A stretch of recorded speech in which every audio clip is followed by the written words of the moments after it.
AC जले पहले पहले बोर ले सो नवा नवा इमें 5000 आखड़ सी हुंदा डेटा मिलावणे ए हिवे प्रोग्राम वाला बटन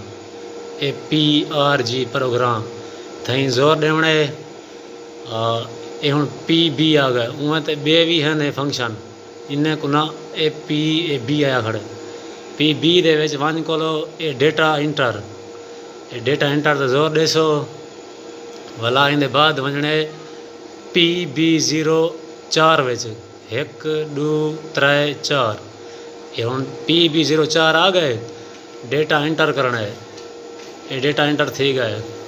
ये हिवे मोटर दी रेंज पर जितनी प्लेटा हुसन हुंदे हिसाब नाल को वधावण है हुण मेरे के प्लेटा हैं सिर्फ 10 ये शिफ्ट वाले बटन ते जोर देवणे वला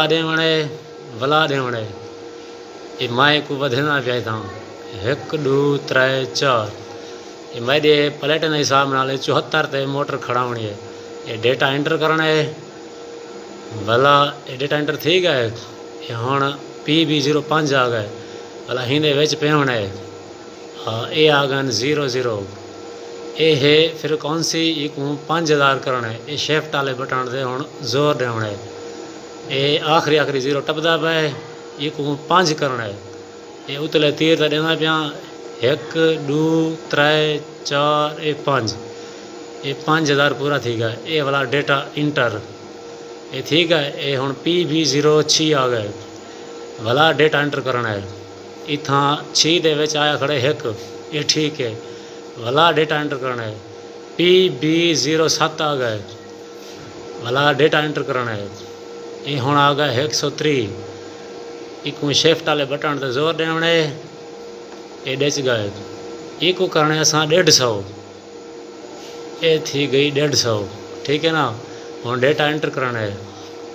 PB08 आ गए ठीक है ना हुण पिस्ते वाला होने प्रोग्राम है ये एक दफ़ा जोर दीते PB वला देसा ये 5000 आ गए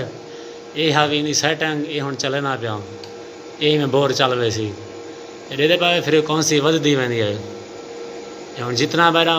प्लेटा करंट देना पिया हुसन उतना ही मान के चलसी ठीक है ना ये इन सेटिंग इो नवे बोर दी